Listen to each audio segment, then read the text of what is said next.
Three, two, one. Go ahead. This is the Draft Season Podcast. We are back with a nice midday episode. This is new for me. My eyes are open. Um, we're substance free. We're good right now, man. This is great. Everybody's alert. I'm happy to be here coming live from where I usually do, Queens, New York. We got a really star-studded show today, and I do not say that lightly. We have a star-studded show. I'm here with my player partner, Sean 5K. Talk to him. In the building, man. Shout out to everybody, Draft Season Podcast. We have an illustrious guest in the building today. The one, the only, a man of many talents. You know what I'm saying? Some might call him a Renaissance man, a actor, chef, the host of the Fantasy Pros Baseball and Football Podcast. You might have also seen him on Sports Grid. You know what I'm saying? Shout out to Pluto TV. Also tapped in on it. That's a great product. Shout out to that. And you catch him on many other things. But on today's show, we have the one, the only, Mr. Black Book himself, Joe Piece of Pia. Thanks for joining the show, my man. How you doing today? I'm great, man. That was a great hype opening. I love it, and I love it. I'm a Brooklyn guy, so it's nice to see Queens out there. That's nice. I like that the Queens people are here. Very good on Raz, but yeah, I'm excited to be here and talk with you guys, man. It is fun. I am everywhere. It's easier to not find me sometimes. Sometimes I need a break from me, to be honest with you. But you know what? Seriously, guys, it's great to be here with y'all and talking a little sports here. So let's get after it, man. Let's do it. Got you, man. And also my brother Matt with us. Matt, we could definitely start us off here, but we always love to talk about your background. And I've been thinking about this a lot actually, because we all in our like mid to late 20s around here, same give or take. But I just thinking and putting things into perspective. I'm jealous of the people who lived a full life and have all these great stories. So even getting to know you a little bit, you got into a great your background and how you ended up in fantasy sports. It was a one-of-one path. So I'm more interested in that. We can talk baseball, we can talk football, but you know what I'm saying? I'm more interested in the other it's stuff. It's a long and winding road, Sean. No, and I love it. And that's why even gaining these life experiences. So I guess my first question for you would be what would be your earliest sports memory? And what comes to mind when you think about when you first came to this drug that I love to call fantasy sports? Your earliest memories of all that. It's a great question, actually. Growing up as a kid in Brooklyn in the mid 80s, the Mets were everything. I mean, Keith Hernandez, that's why I have the 17 in the Twitter handle. It was the number I wore all my years when I played baseball and stuff. Keith Hernandez. My dad had a cool mustache, and Keith Hernandez had a cool mustache, and Strawberry and Gooden and Carter and all that. And it was just, they played with an edge, and I loved that. And they were must-see television, and they were just you couldn't not watch every moment. And as a kid who grew up in a baseball family, that was everything. And there were some, it was mostly a Mets family, but it was a baseball family. Any baseball was on, they would always watch. And I think my first fantasy sort of awareness was actually something that I used to do. I was so obsessed as a kid that, I was big into baseball cards at the time too. And I created this whole game with dice and I drew a field, and I could redraft all the teams because as it started to get into the late 80s and then the early 90s, it got harder to be a Met fan. So what happened was I started to want to redraft the Mets. And I was like, well, see now, look, this is a much better pitching staff that I've assembled. And I think that was kind of the beginning. And then I remember with my dad, I was like, hey, let's each pick guys for a team, and then we'll add up the stats. And I didn't even know what fantasy was. I mean, I was 12 years old, no idea, and it existed on a small scale, but I had no idea. It was just something that I did. And as somebody who played sports their whole life and, once upon a time consider myself a pretty decent athlete, I can still get it done.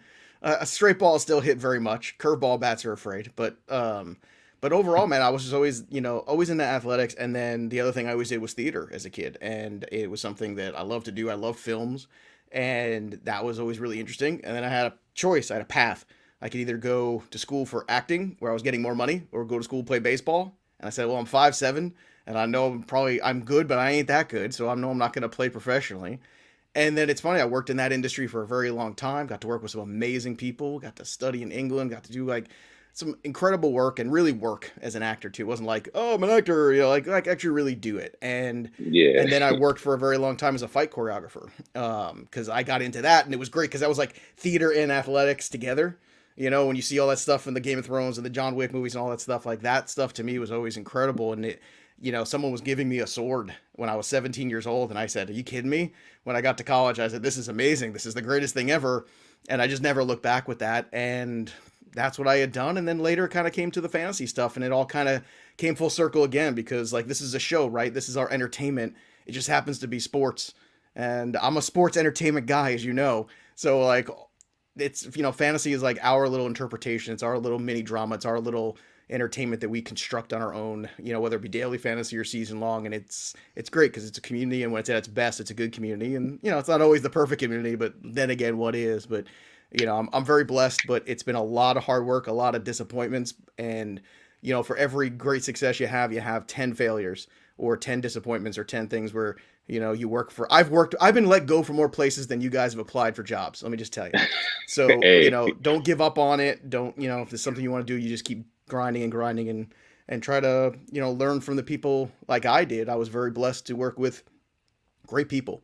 I very early on, Bob Harris and Mike Dempsey, very early on, Craig Mish, very early on, like Jeff Manns, these great people that, took me under their wing and taught me a lot, especially in the radio business and stuff. And that was just, I was very lucky. And I think anytime you can learn from people like that and then pass it on, like I try to do also, then I think, you're in a good spot. No, definitely. And I think so, even getting a little more into Joe's background, like we did say off top, we have an Amazon bestseller on the show today. First of all, like when that first happened, you got the success of the Black Book. Before we actually tell the people about the Black Book, we have a lot of and what we do here on Draft Season Podcast is, and it is such a great platform. Shout out to our family at Blue Wire Podcast and Blue Wire Hustle. But it's also great because, like I said, we're speaking to a whole different, background of people who are just learning about fantasy. Mm-hmm. And even to get your own idea about how you've seen the fantasy landscape change. But yeah, my first question, like, how did it feel like when you got the success? I feel like Amazon bestseller, New York Times bestseller. What I'm saying? It's like it goes overnight. Like doctor. It goes like doctor, lawyer, bestseller. Yeah, right. Here's the funny part, guys, and I'll tell you what. The funny part is, like, the only reason I wrote the book in the first place is because the one website I was writing for free when I was doing another job that I did not like, but I was good at, right when my first daughter was born, and then they folded up, and it was a great site, but it didn't work out. And then I worked for another site that promised me the moon and the stars, and then at the end of the year stiffed me on paying me. And I said, all right, enough is enough. If I'm going to do this, I'm going to do it on my own.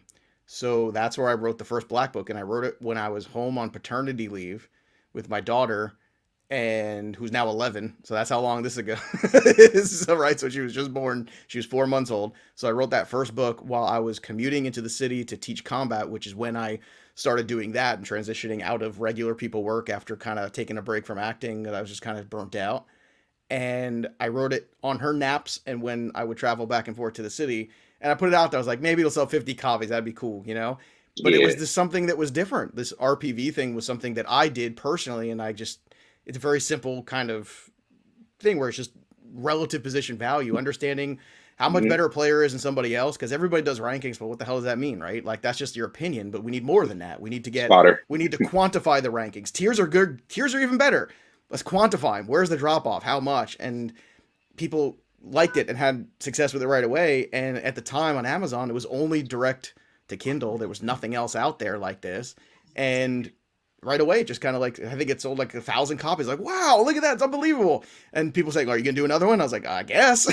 So I guess this is my thing now. And then expanded into football, which ironically, baseball is my first love, but football is my love now for the last 5 years or so. It's weird how, I guess, when you get older, things change, I guess. But that tells you, like, everything feels overnight, but it's not. This is a decade in the making, and then eventually we hit number one in baseball books and then number one in football books. In the last couple of years, like, I can't tell you how absurd it is to, like, see the Black Book ahead of Tom Brady TB12 on Amazon for a couple of weeks. Like, that was the craziest thing. And every day I would take a screenshot of it just because I was like, look at this, another day. Like, we were over Joe Namath's book a couple of years ago. Like, it's just, and it doesn't last. It's only in August at the peak of draft season, but still, man, it's not just fantasy. Like, ahead in football books, that's just, something I never even thought of. Like, it never even crossed my mind, man. But that's what happens. You put out something that people like and can actually use, and they see a benefit from it. And never had a major,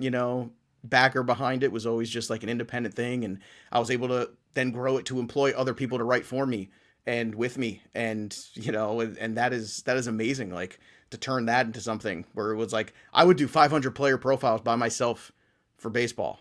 It was a one-man show every year. I would miss things like I would, it's a crazy thing to think about. I see Raz's face. Yeah. Raz's face like this. That's exactly right. I mean, I'm thinking about just the disdain in my heart that I have for fantasy baseball. It's just one of those things I've never been. This is a fantasy show, by the way, and I've never been able to conquer fantasy baseball. So that's okay, man. It's a different. Everyone here, I'm not an expert, but I will say, like, just doing even the work that we do for like football, where it's just we're going through 5 or 6 quarterbacks, and I'm just like, shit.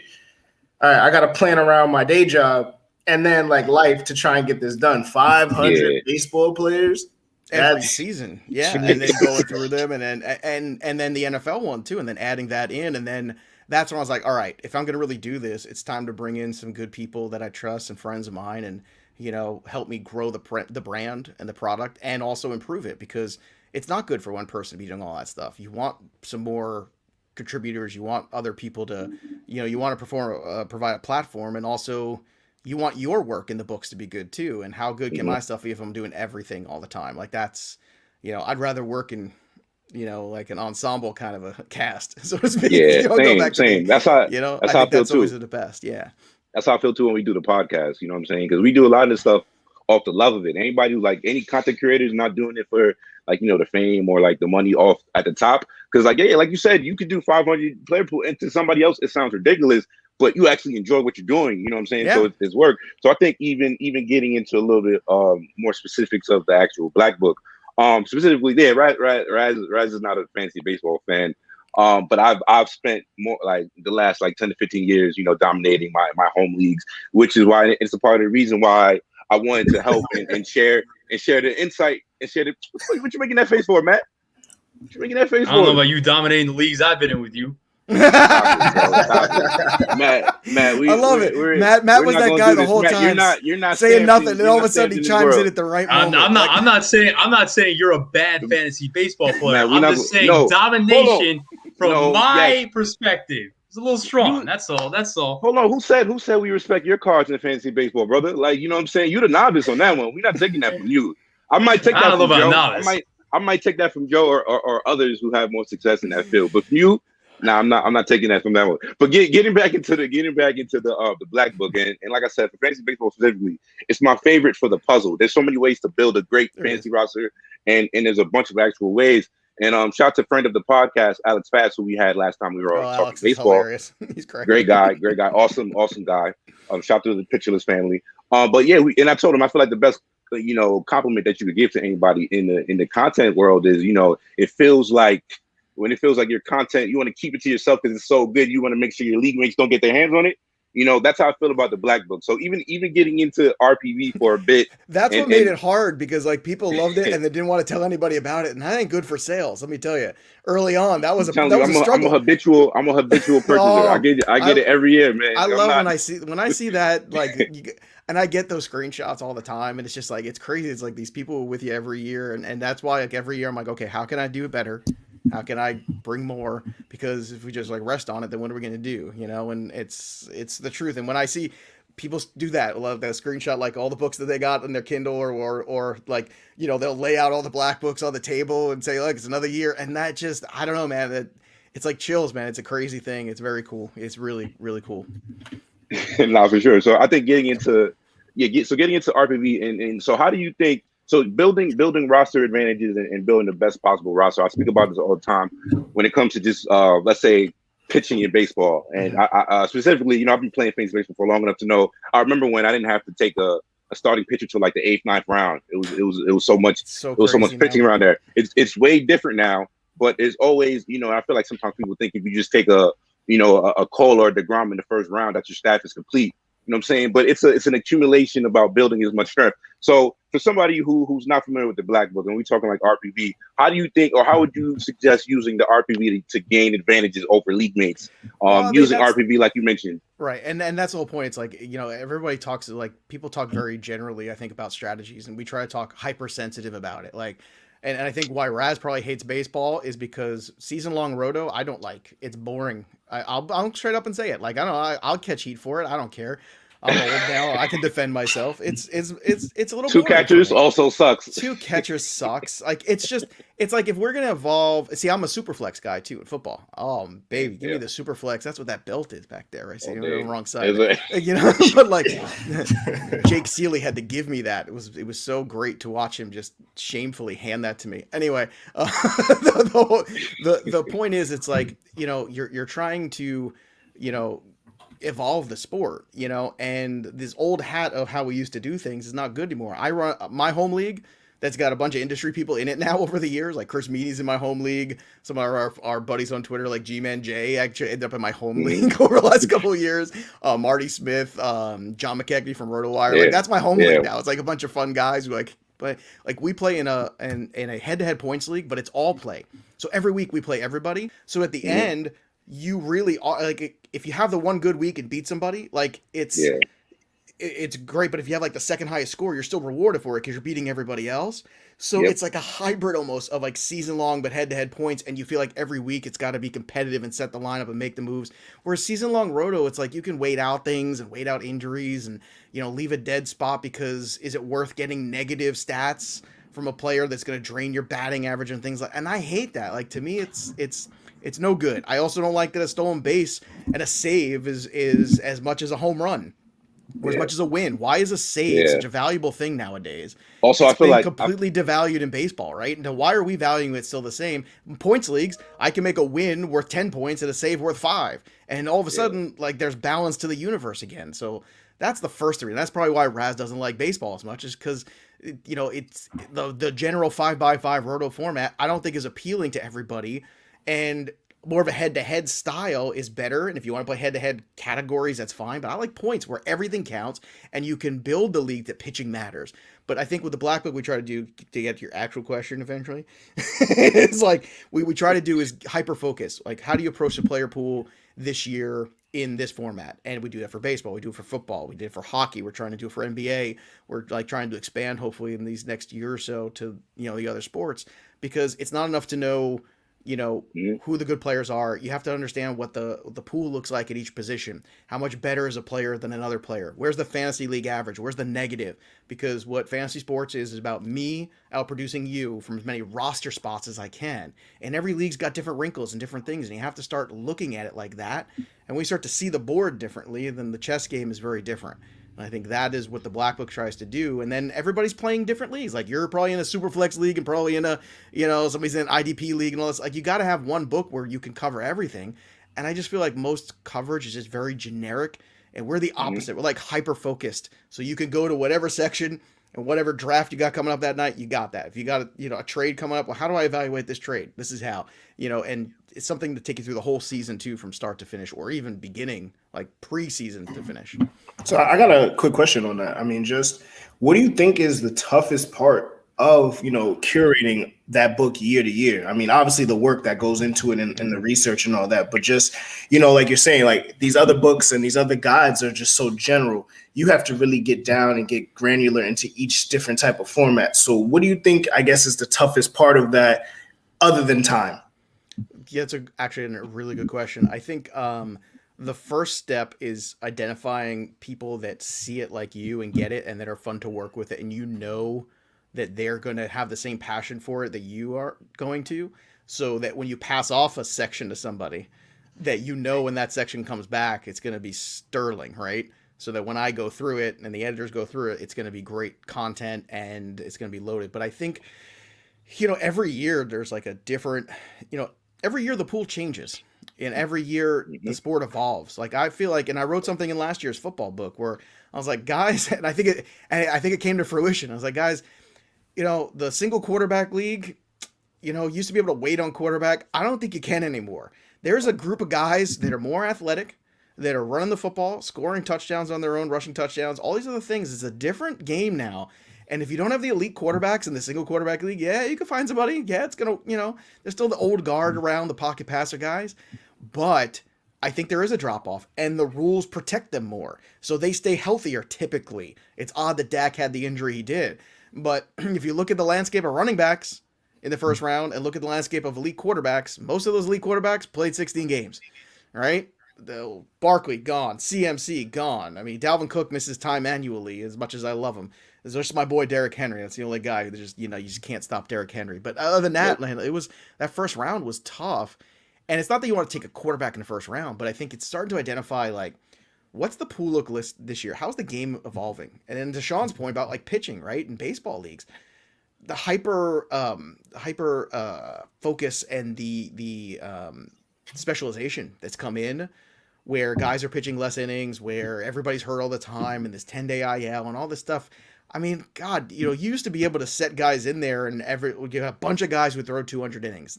Forget it. Like if you get 5 guys who hit 200 innings in a season now, that's like earth shattering. And that is just so different. In a year, by the entire league in Major League Baseball. I mean, they used to be commonplace. Like used to be guys, everybody's in the 175 to 200 range. Now, please forget it. So it's very different. And I think that's probably also why for me, like I enjoy the football evolution more than the baseball evolution because it's not the same game it was 5-10 years ago. It's great. Some of the young players that are coming in, but at the same time, it's not enough. And the leagues are not as responsive and the quote, expert leagues aren't responsive. And that's why I think you see the drop off that you see in terms of attentiveness and people go to DFS and places like that because you can go in there and not worry about the injuries. You go in there, you draft your team, and you got your setup, and you go and you play, and you get your action, and you have some fun, and then the next day it's over, and you get to try again. And you don't have to worry about Fernando Tatis or Eloy Jimenez being out for 6 months. Yeah, I mean, I just like in terms of like the evolving of baseball. I mean, like you said, the numbers are never really going to be the same, right? It's just like somebody like DeGrom, like even on the opening game, like that's a game 10 years ago that he pitches all the way through. You know what I'm saying? Like they're not pulling him out at 77 pitches in the 7th inning. Like that's a complete game right there. And they don't train these guys for the marathon. They train for the sprint, and then everybody's surprised when they all break down. I don't understand. If you go back to the old Atlanta days, Maddox and Glavine and Smoltz, those guys threw every day. They trained to do this. And it's just so funny. It's like if you're training for a marathon, you don't go out there and run 100 sprints. You run miles and you go through it. And there's also this thing where it's so much about velocity now and people lose the art form of pitching and these guys are always max velocity all the time. And then you watch a guy like Greinke who's 37 years old and he's still getting everybody out because he knows how to pitch. Like you've lost that art form quite a bit. It's all about lighting up the radar gun instead of going 7 2/3. And it's a shame, but it's not as good of a game. It's not. I mean, it's still great, but it's not what it used to be. I'm hoping guys like Juan Soto and Fernando Tatis Jr. and those guys kind of elevate the fun level of it and make it more exciting again. So talking about Joe, I'm curious, talk about the preparation and all of the grind that sounds like goes into this book every single year, especially for baseball. What I'm curious about is obviously Stackcast has given us a new perspective on a lot of players and kind of shine a light on players that are on the verge of breaking out, or maybe some players whose stats say that they're really, really good. Some of the underlying stuff says that they're lucky. And I know, like for me this year, I looked at a lot of Stackcast numbers, exit velocity, hard hit percentage, barrel percentage, stuff like that, to try to find some sleepers later on. How have the advance of those numbers, how has that changed how you prepare that baseball book specifically every year? It's good that the numbers advance. I think sometimes they advance to a point where it weighs people down. It's great to kind of explain feelings you have about a certain player when you watch them. That helps. It also helps when you have questions about a player to kind of answer them and say, is this really for real? So it's great. On the other hand, I think sometimes it turns people off because it becomes so data driven and it loses the fun. And the NFL has gotten more stat heavy too in their next gen stats and things like that. But there's just not as many measurables as baseball has so many measurables. You can literally drown in them. And I think that also puts people off too. People like something that it's a little bit more, and it's a long season by comparison too. And I think people would, be better off if they took a league and, redrafted played 2 months and then redrafted and played another, play it in sections or something like that. Maybe that would be more fun where people wouldn't think, oh, I lost my best player for the year. Now I'm out of it for the next 6 months. And that's honestly it's not wrong. But I think that the data is good. The metrics are good. But once again, it's not everything. The eye test matters. They're human beings. You got to watch. You got to watch some of the at-bats. You got to see the things that are going on there. And I think it's a little bit more. And that goes for all the sports too. It's great to have the extra data. It helps explain a lot of things and answer some questions, but it also, I want to tell people, don't drown in it either, because you can find a stat to back up anything eventually.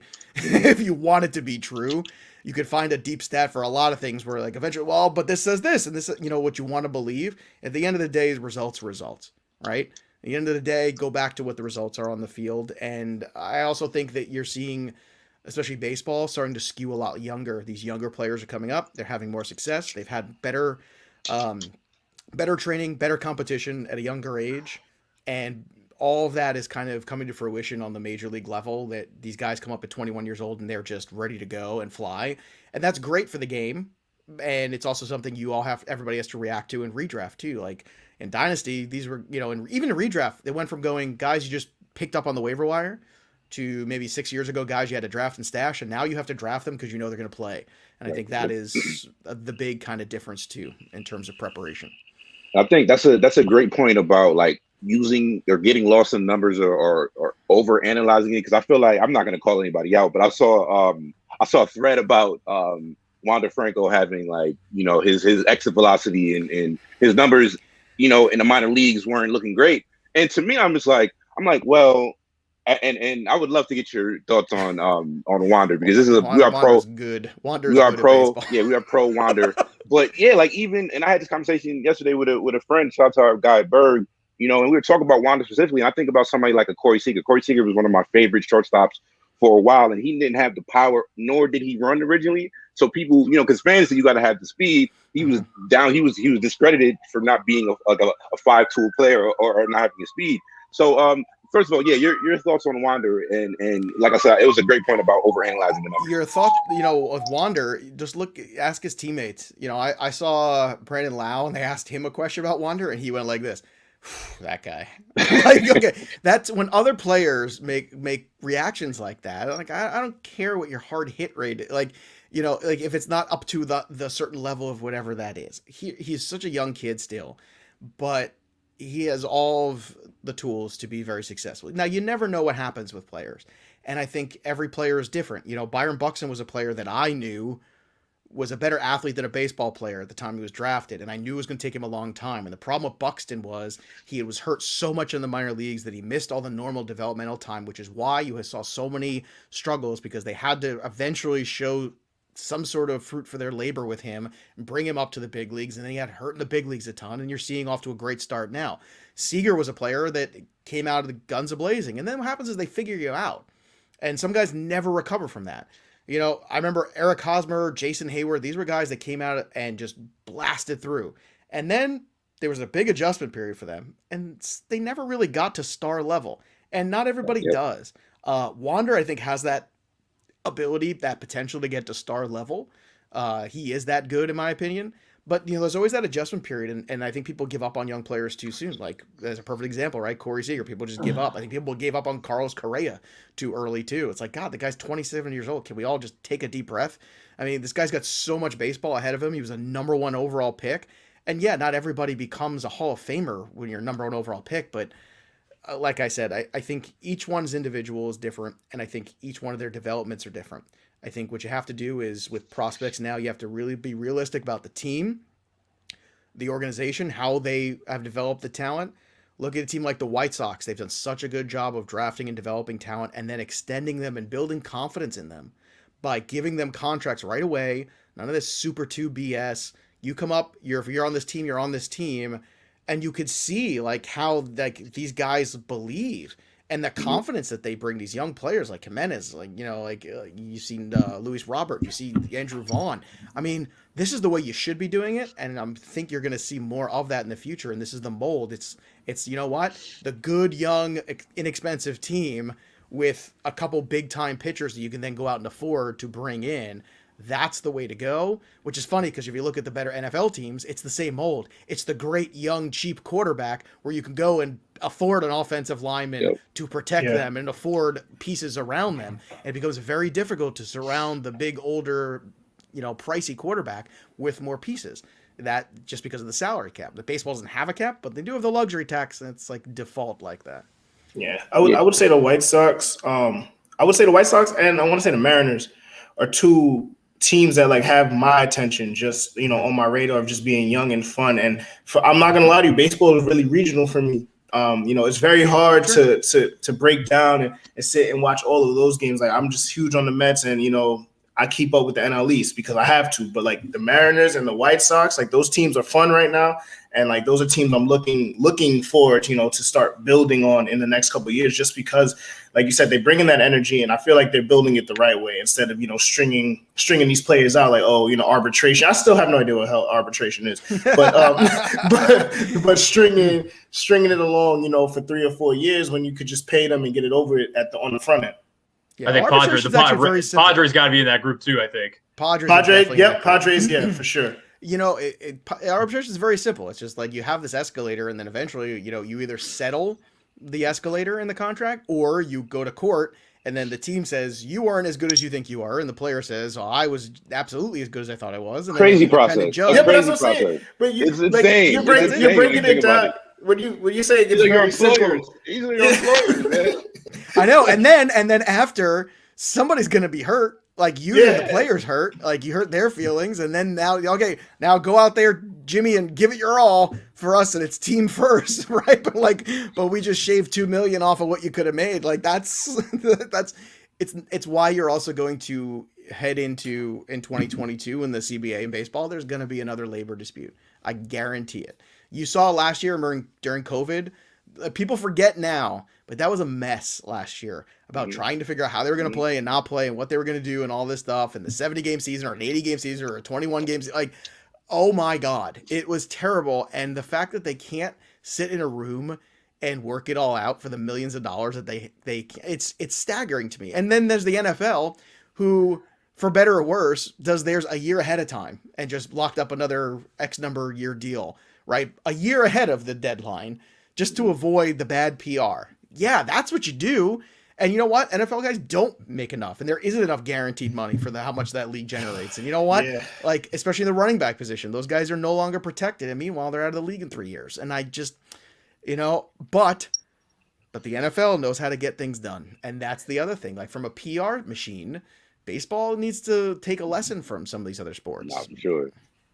And I think even staying on it, we'll get you in here in a sec, Matt. But staying on the young player thing, I see prospects, it's kind of like the stock market. A lot of guys, when you're going to get in there, how many shares of player you might have. But I think about it like somebody, if we think about Vlad Guerrero Jr., you know what I'm saying? And you talk about that process of making adjustments and going through the league once or twice. So, and sometimes we have these hot shot impact guys who start. And if we rewind, let's say like 18 months, I remember when that first year before Vlad debuted.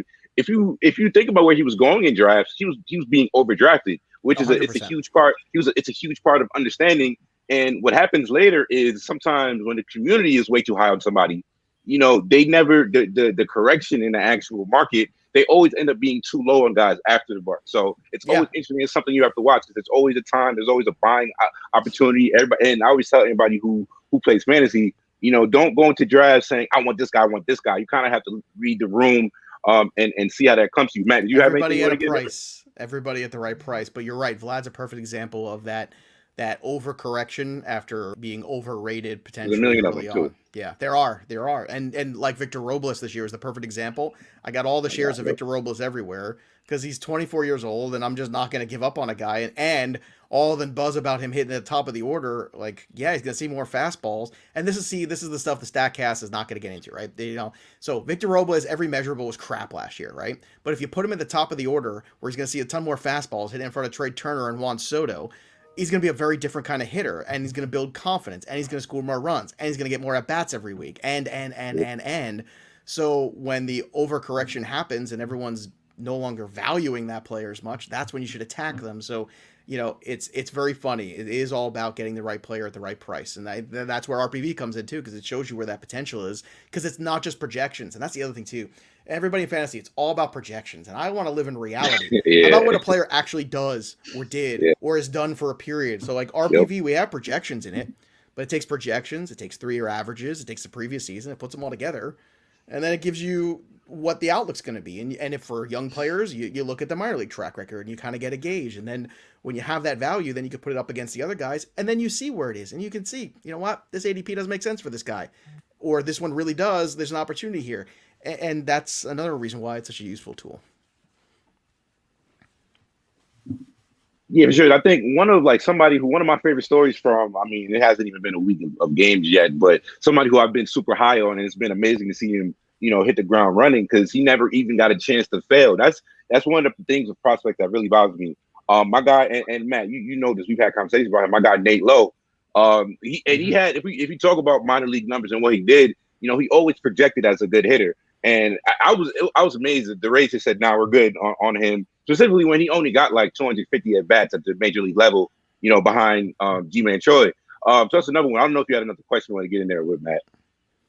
No, I mean, I used to intern at the Rays 3 seasons ago, and that was the year that Brandon Lau came up. We heard a bunch of buzz about him, and then he backed all of that up. But then it was always a joke of the 3 lows, even though one of them was Lau. Obviously, you had Brandon, you had Nate, and then you had Josh. And I mean, they're very high on Josh as well. But yeah, I was a little bit curious that they never really gave Nate a shot, just because the buzz on him as he came up through the organization was always very, very high. And I'm a G-Man Choi stan account, but still, I don't think that G-Man Choi should have been in the way of Nate Lowe getting any sort of meaningful at-bats. But I'm happy that the buzz about him is just now starting to pick up, because one of my leagues, 10-team league I'm in, I saw him bugging the fuck out the other day, and he was right there on the free agent wire for the ticket. So he's now rostered in my league. But especially I guess the only thing is, I mean, that ballpark is enormous in Texas, but it's a little bit friendlier down the right field line, but it's not the old ballpark in Arlington where balls just flew out of there at will. But I mean, it's still a guy that I'm really looking forward to see what he does over 162 for sure. Yeah, and he's a player that didn't have a good spring, and I think a lot of people got down on him, but this is why, spring is important for some players. It was important for Carlos Rodon. It was important for Freddie Peralta. It was important for Marcus Stroman. It was important for people who had questions they needed to answer. And, with a player like with Nate Lowe, he had some questions to answer, but let's not go too crazy about spring training stats. Let's look at, is he going to play every day? If the answer is yes, then let's give him a shot when it actually counts. And that's why you can't go too crazy with spring training. But spring training does matter to a certain extent for some players. But I think it was probably just a squeeze in terms of what their roster looked like. And this is the economics of baseball, right? It's like when you start to get to the arbitration years of a player, it's like, do we want to go down this road with this guy when we have X, Y, Z? And the Rays don't play that game. And the Rays do not play that game. It's why they let Charlie Morton walk away. It's why Blake Snell got moved on from. They're always trying to cycle through, and they're always competitive, so they know what they're doing. Everybody's going to get it wrong sometimes, and this looks like one they're going to get wrong, but you know what? They'll get 3 other things right, and they'll make up for it usually. And now Rosarena is another one too, where I'm not. Yeah. I have been very, very vocal that I am not sold yet. It was brilliant. It was a fun ride, but I've been down this road before. And you saw adjustments in the World Series, and you've seen adjustments in spring training. And he's like, I'm waiting for him to adjust back. It could be a long adjustment period, but that was another player that I think was a little highly overrated going into the season. And I remember Brett Laurie from the Blue Jays years ago coming up and was on that first half season, unstoppable. And the next year, everybody was falling over themselves, and then he just never found it again. Now he had a 10-cent head that didn't help, but there's the guy. Like I said.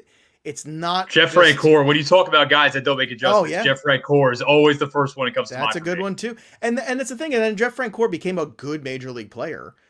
But, I think we get spoiled now because nobody wants to miss on the next Tatis or Soto or this guy. And Soto almost came out of nowhere a little bit, like Pujols did. Was people knew about Pujols, but they didn't know. And I think Soto is that generational talent the way Pujols is. That's how much I think of Soto when I watch him hit. So I think that is the closer comparison. And now these guys are so good right away. Nobody wants to miss, but at the same time, they don't factor into their plans. What if he does miss? And I think that's something you really got to think about more. So I think, yeah, go ahead, Matt. Go ahead. No, I was going to say another guy. We were on the subject of guys that didn't really get a proper opportunity for a long time with their teams, but now maybe are breaking out, and it's very timely because he just put together the first 3 home run game of the season so far. But I have all of the Ryan McMahon shares on my teams this year, Joe, and that's someone that I looked at. It was a good day for you. Yeah, that was very, very good. I woke up, Even hit a fourth hit in RBI in extra innings too. So I woke up from a drunken slumber last night to Matt. I texted Sean. I was like, "You're watching this game." Ryan McMahon. I'm like, I was actually like comatose. No, it was to be honest, it was a nutty game regardless. Like Sam Hilliard went 450 to tie the game with 2 outs in the ninth. It was a nutty game regardless. But yeah, McMahon obviously showed out. But what are your thoughts on him? Because that's someone who he's been on my radar for a while with a ton of raw power. And if he ever played regularly, that's someone that I've always wanted some shares of. And now, I mean, you can never tell at the Rockies just because the Rockies are the Rockies. But like, I think it's going to come to fruition. But where you at on that? They've certainly got more opportunity to play him more. I mean, you would think that they would just do this already. Like, shout out Brendan Rodgers too. Yeah, and they've got so many, so many strange things. You got to get healthy first, but yeah. Yeah, they got so many strange things. When they signed Daniel Murphy a couple years ago, I was like, what are you doing? This makes no sense at all. Like, what a strange signing. And then, like, they spend a lot of money on weird things. I don't know. If he's going to play every day. They're closers. And paying Arenado to play for the Cardinals. Shout out to them, too. I'm a Cardinals fan. I can't. Oh, my God. Yeah. I can't believe they gave him away, bro, like that. Well, they didn't give him away. I mean, they're, it's against. They paid him to go away. They paid him. But that's what I'm saying. Like, this is the Cardinals don't need any help. They are not a team that needs help. The Cardinals did need help, but actually, I think they did need. No, I mean they need him. But I'm saying historically, the Cardinals they're not in the business. We don't need to help the Cardinals. Let them figure shit out. That was a handout. Yeah, that's what I'm saying. That trade would get vetoed in any fantasy league. By the way. Yeah, but I mean this is why this is another thing. It's tough. The economics of baseball, and if it was a level playing field with a salary cap. It would be different. The structure of things would be different, and you wouldn't have the Rays have to do the things that they do. Now they found ways to win anyway, despite it. But the problem is, it's how do you sustain it? And I said last year I remember going on a big rant about this on the TV show that on Sports Grid about how this season is made for the Rays. I said 60-game season is tailor made for the Rays because the Red Sox are rebuilding. And the Red Sox and the Yankees can't just make trades and acquire people and take on giant salaries this year. There's not going to be a lot of trades, not going to be a lot of things happening like that. And that's typically what happens. The Rays are good, and then the big market teams can just out big market them. And this is perfect because the Rays are hyper specialization, right? They are all about specialization, and you can manage and hyper specialize a 60-game season to the T and be very successful. And that's what they did. And they did it, and then they did it through the playoffs. And had they just then kind of backed off and maybe let the guys who were grooving groove a little bit more, they probably would have won the World Series. And I think at the end of the day, that's probably going to stick in their craw for a long time. But now that we're back to 162, those other teams have a distinct advantage because they can literally big league them in terms of money, and that's tough. It's tough for fan bases. It's why. I know a lot of Rays fans. I don't know how this happened, but there's a ton of them that I seem to know. And, they are very competitive, but it's got to be disheartening. I mean, geez, I'm a loser Mets fan, and I've been waiting for them to spend money for the last 20 years. So I was just about to ask. You grew up in Brooklyn. So we have my brother Raz here is a Mets fan. So I don't know if you guys want to do some like weird Mets therapy thing here, but Raz, the floor is yours. I know you want to talk about the Mets. It's called drinking, Sean. Yeah. So as like most Mets fans, the pain has been bestowed to us by our father, our grandfather of some sort. Somebody, so whatever male influence you had in your life put this pain on you. So the only question I really have about them, other than like, is the bullpen gonna take years off my life again this year? Is just probably right. Trevor May has a really punchable face. Like he's really starting to be one of those guys where it's like he's only pitched twice, but I'm just like, and like yesterday big Kyle Farnsworth energy. Yeah, he threw like 12 sliders yesterday, and I'm like, yo, bro, you're not a slider pitcher. Why are we throwing these?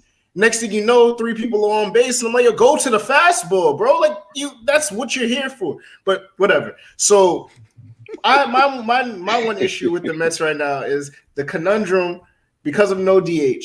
What the hell am I doing with Dom Smith and Pete Alonso? It's like, Dom's bat is too good to be on the bench. But it's like Pete can't play anywhere else but first. And like I don't want to see Dom in the left field. I can't do it. Like it's not good for me.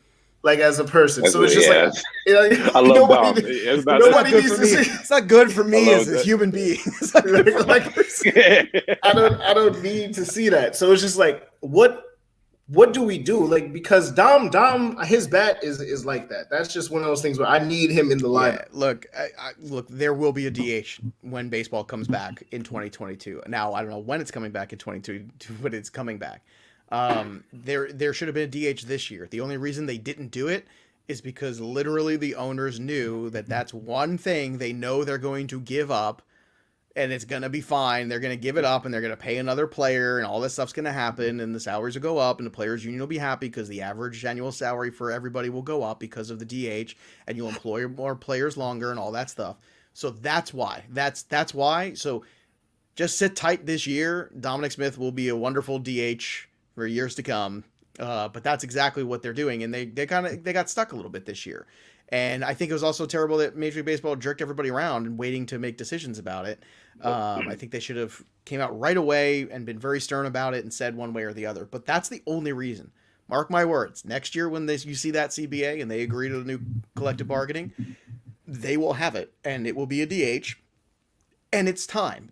Look, pitchers don't hit in high school. They do not hit in college. They do not hit in the minor leagues. They do not hit in the American League. So the only time some guy might be like a pitcher who's been a pitcher since he was in high school and a great pitcher and protected, the last time he hit, he was 13 years old.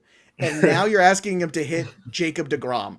It's freaking ridiculous. It's terrible. And it's gotten to a point now, and I'm a National League guy. I'm a National League fan. I prefer National League Baseball. I threw my hands up. I was happy to see the DH last year because I don't want these guys, these losers, hurting themselves anymore, because it's bad enough they hurt themselves when they go out there and try to pitch. I got to worry about them trying to run the bases too and hitting. I mean, Zach Gallen hurt himself just trying to swing a bat the other day. It was terrible. Yep. So, DH is coming. You just got to kind of wait this year out. But yeah, Dominic Smith eventually will be that DH. And that's why they haven't moved him. That's honestly why they didn't move him this offseason, because they know it's coming and they're just not going to lose him on that. Nah, you can't lose that bet. I mean, and speaking of pitchers that rake, I mean, because the Mets don't score for DeGrom, he usually has to do it himself. I know. It's so wrong. Here's a stat for you. That bullpen has blown 31 wins for him over the last 5 years. Christ, bro. 31. That should be on his Hall of Fame plaque. Yeah, it should be on his. It's going to be on his tombstone pretty soon. Think about that. Like, think about 31 wins over the last few years. That means that he's handed off a victory. He handed off a victory to the bullpen, and we all know it. He pitches like 7 innings pretty much anyway. Like, he's at least good for 6, more like 7. So it's only like 2 innings. So they've been able to blow more games for this guy, and then the offense blows more games. It's crazy, but he's fun to watch. Who's the OG of that I've ever seen. DeGrom has a case of 2008 Johan Santana syndrome. Oh, Johan, I remember that very, very clearly. Johan didn't have easy 100 though. Well, I've never seen an easier 100 than Jacob deGrom. It doesn't even look like he's throwing hard. Yeah, it does. No, and you know what? And it's getting faster. It's getting faster. I was watching that shit the other day. I'm like, yo, his fastball is getting faster as he gets. You saw that same thing. I saw that same stat you did, which is like his average velocity the last 3 years. It keeps going up, and you're like, how is this possible? But he was a shortstop. He was converted into pitching. He wasn't. And this is my argument about this is why you see the burnout. You see they got all these kids who are playing all year round, throwing all year round, doing all these things while they're still growing, and they're burning out these young pitchers, having Tommy John surgery when they're 15 years old. It's nuts. It's absolutely ludicrous. And who's the best pitcher in baseball? Jacob deGrom. And then you have all these parents that say, no, if you want to be a baseball player, you should only be a baseball player, blah, blah, blah. And who's the best player in baseball? Mike Trout. Mike Trout played football in the fall. He played basketball in the wintertime, and he played baseball in the spring. And he and his parents told everybody to go screw, basically, because Mike wanted to play all the sports. And you know what? Mike Trout's pretty good at baseball. It all worked out, didn't it? That one worked out.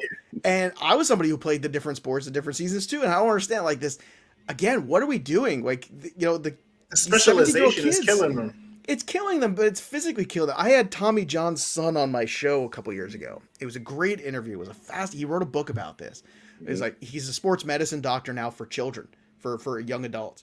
And he said he's got kids who come into his office that have the knees of 50-year-olds and the shoulders of 40-year-olds. And he's like, it's crazy, the wear and tear. He said kids are meant to go run and play and do different things because they're growing. When you're doing one thing constantly in the same movements, and he said, and then they're going from playing video games, right, and just sitting there doing nothing all the time, to training like Olympic athletes. He said it's why they're rupturing everything. He's like, they need to be going out there and playing, just climbing trees and being stupid and playing in the street and doing stupid things that we all probably did growing up, right? Yeah. And yet they don't do that, so they go from 0 to 1,000. And that's why you're seeing the injuries you're seeing. And it was one of the most eye-opening interviews. And he was on MLB Network like a few weeks before, and that's why I saw him, and I messaged him. I said, "This is amazing. Could you come on the show?" And he came on, and we talked for like a half hour about it. It was so eye-opening, and just kind of reinstated everything and reinforced everything I thought, which is like, this stuff with these kids is no good, and that's why you're getting the burnout. And if you look at the best guys, right, DeGrom, Trout, they're all opposite of this whole thing. They're opposite of this trend. I don't get it. You see it in basketball too, though. A lot of those kids, like they've been specialized just playing basketball. Oh, you see the quit rate. The quit rate of this AIU kids, like they just what do they call it? I always say, was it the AAU? I'm sorry, it's been a long day.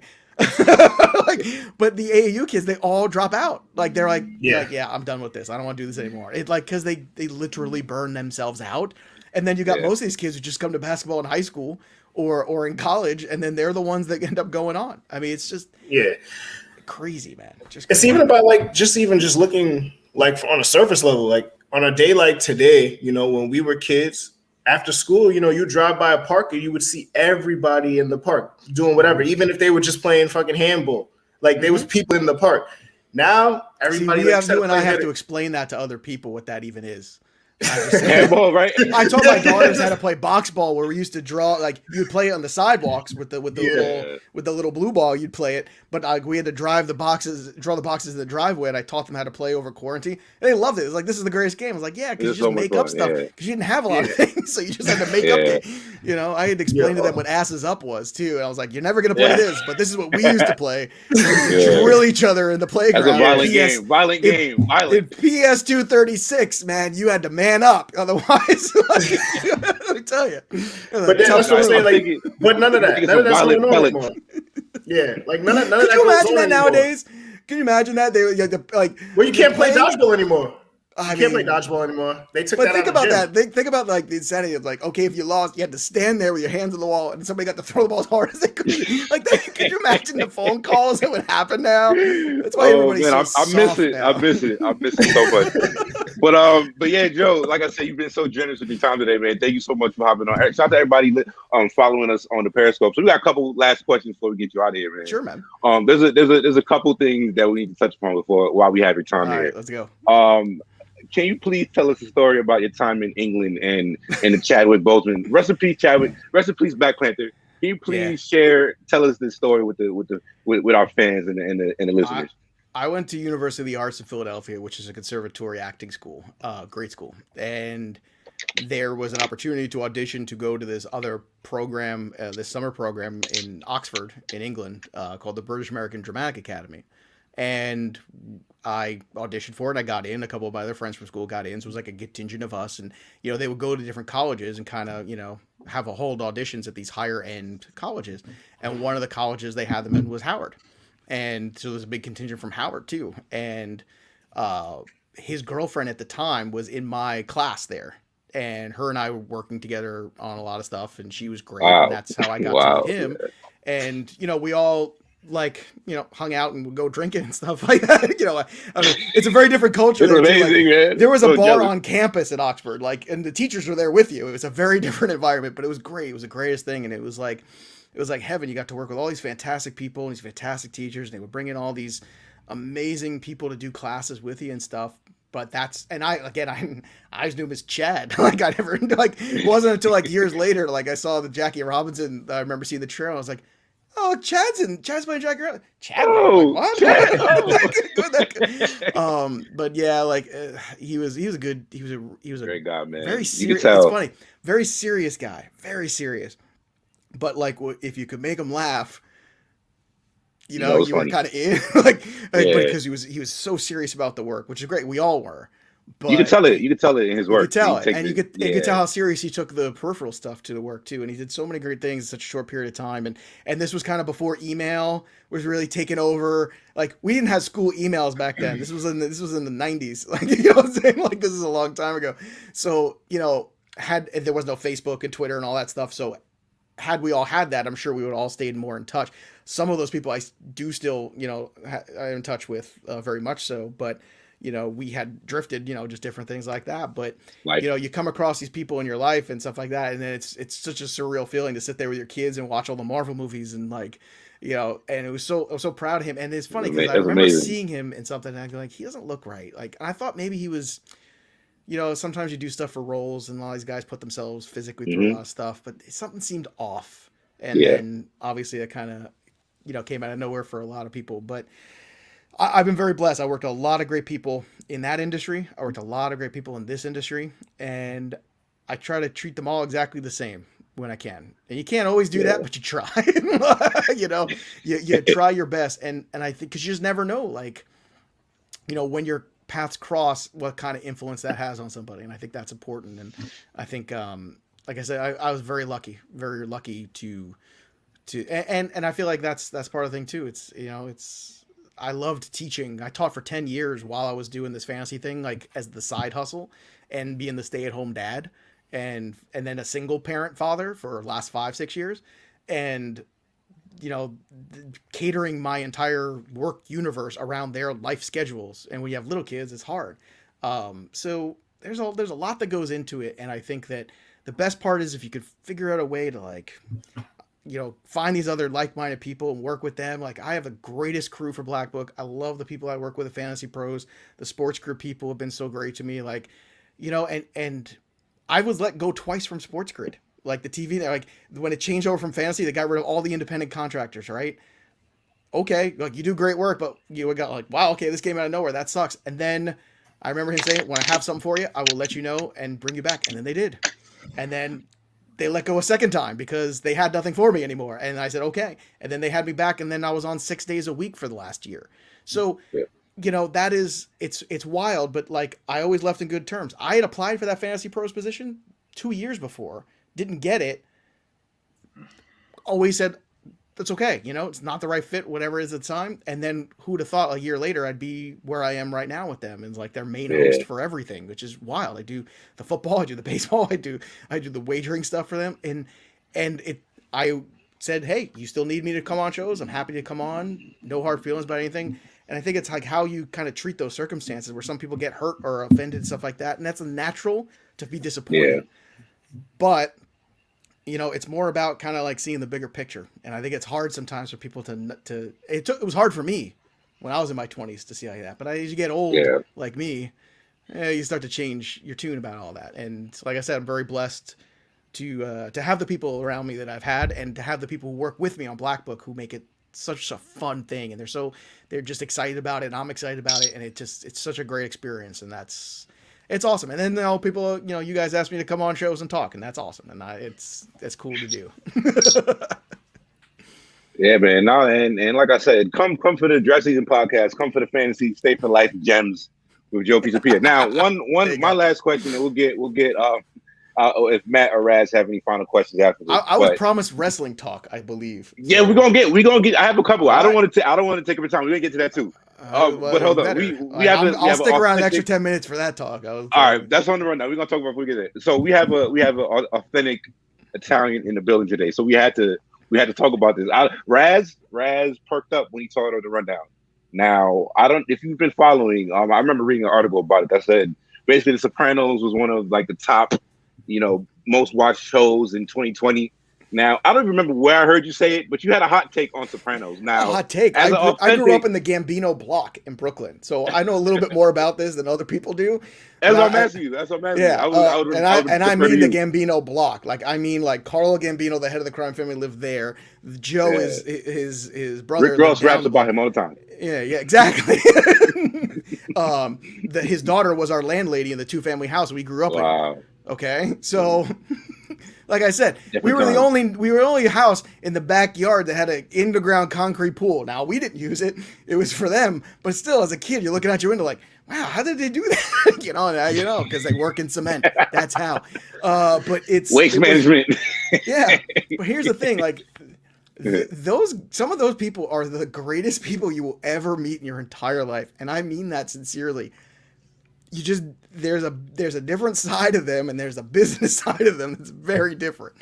And one of them came to see me in a play. He actually came, and I couldn't believe it. Like he came to see me in a show in Philadelphia, and I talked to him after the show. So and that's something. These are like real authentic people, right? My problem with Sopranos was twofold. Number one, too many Goombas from the neighborhood, not enough great actors. Gandolfini's great, Pantoliano's great, Edie Falco's great, like the main people. But like all the peripheral people, it's just a little too moody and stuff like that.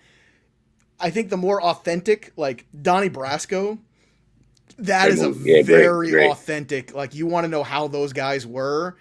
You know, they're riding high sometimes and they're not. Like the scene where he's like trying to bang the parking meter to get change out of it. That's also a bit like there's that end of it too. That's a very authentic. Goodfellas was the old school, real authentic one too. But The Sopranos for me was a little. Gandolfini's brilliant in it, but for me it just didn't ring true because, like I said, when you grow up around those guys, there's certain like things that are inauthentic to you.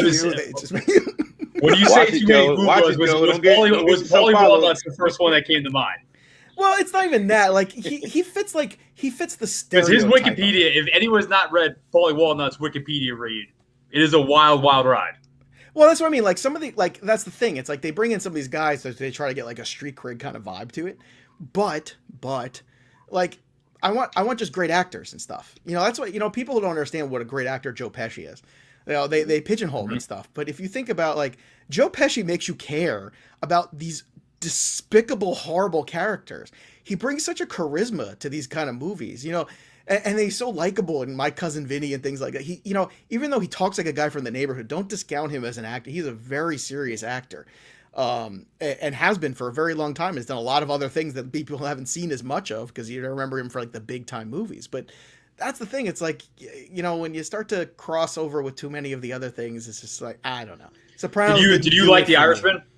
No, it was an hour too long, and it felt like watching one of those like documentaries where they're just like they're just reenacting stuff instead of actually caring. And that was the whole thing. It's like I didn't care about any of the characters, and it's a shame. And like Scorsese stuff has gone a little bit too far. And one of my friends from school was in it, and I had him on my show to talk about it when it came out.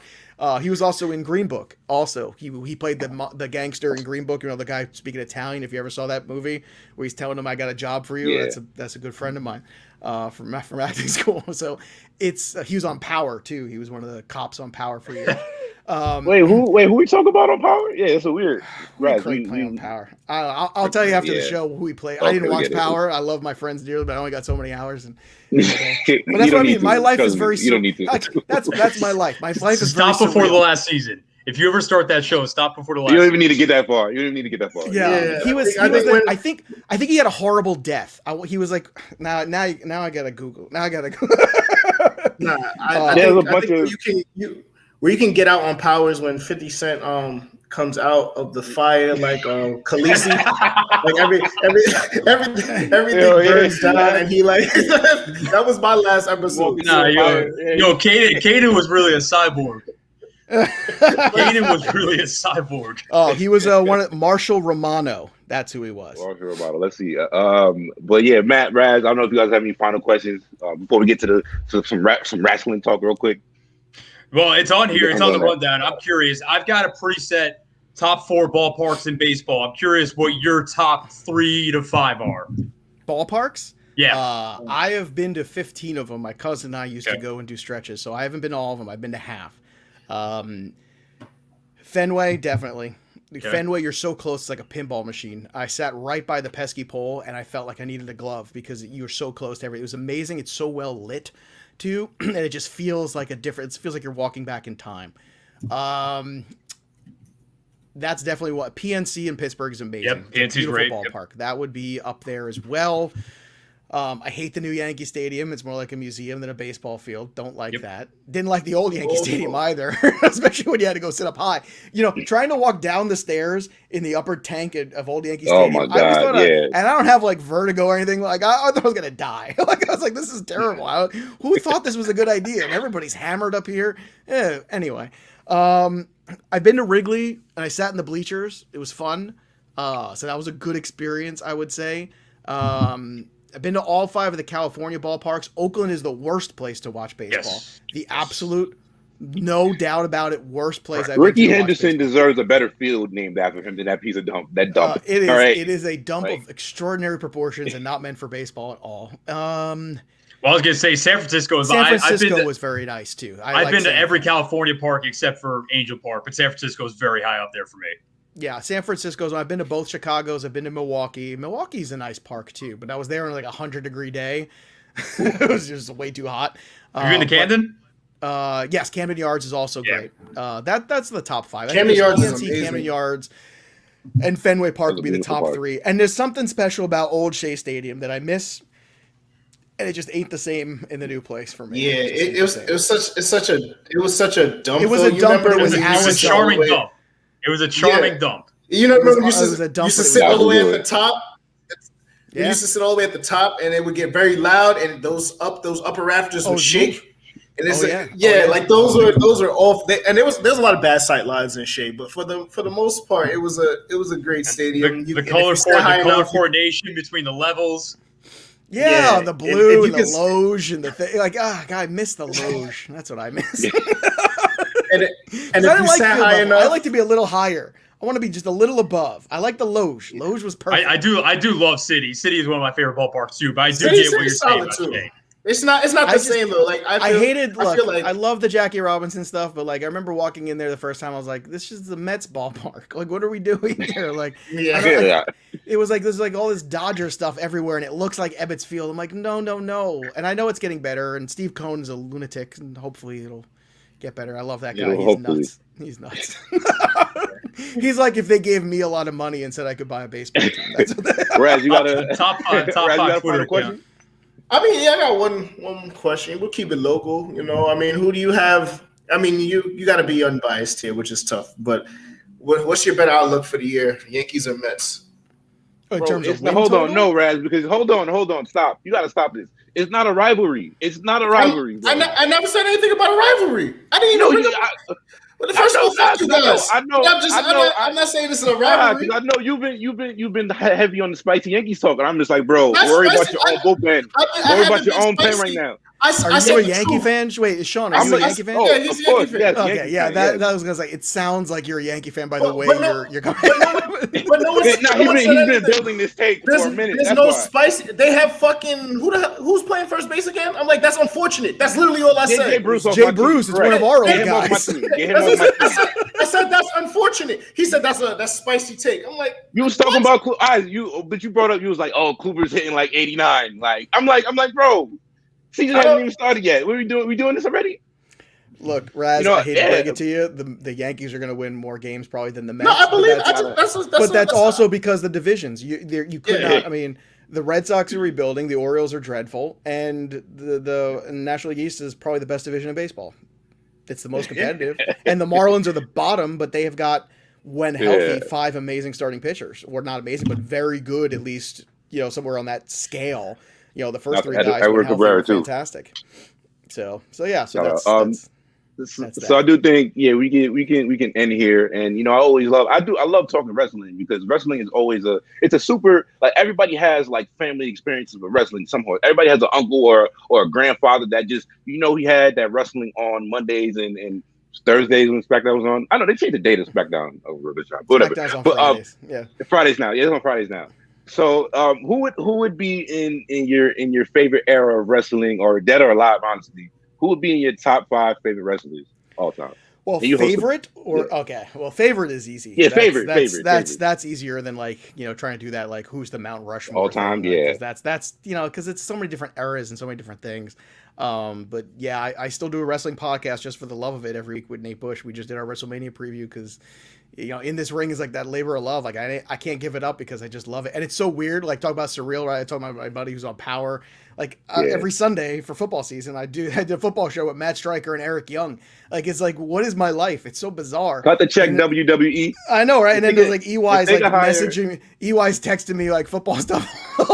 So like, this is crazy. And then they're great dudes. Like they become friends of mine. But that's what I mean. Like you just never know where things are gonna go. It's so bizarre. Life can be so weird sometimes, and in the best ways sometimes. Ric Flair is number one always because it's Ric Flair. Because he gets everything. He's the great in-ring worker. He is the great promo. He is the character, the guy that lived the character, and the guy that took you through the 70s, the 80s, the 90s, and he even showed up in the 2000s doing some great work. Then Shawn Michaels. It's always HBK. I'm a Shawn Michaels guy over there. I got the big Shawn Michaels thing over there. Autographed Shawn Michaels poster. To me, the greatest like sports entertainer guy. Like because he also kind of opened the door for the guys you see now on NXT and stuff like that. They aren't 6'5", and underrated athlete. That dude is athletic as hell. They're the best athletes that there is because these guys work every day. There's no off season, when they're on their regular travel schedule, what they used to be on. People don't understand. These guys working 250 days a year, and what they're doing, somebody who worked in combat for 10 years, teaching it and did it for 20, it takes a lot out of you physically, the fighting, and whether it's with weapons or other things or just hand-to-hand fighting, it takes a ton out of you. These guys take enormous risk, enormous bumps. Shawn Michaels definitely up there too.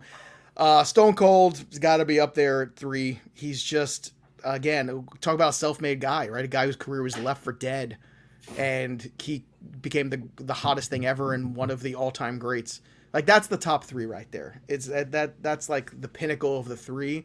But like right now, I love watching Adam Cole right now. Super excited about him versus Kyle O'Reilly this week is going to be great. That's on Thursday. That's going to be hot.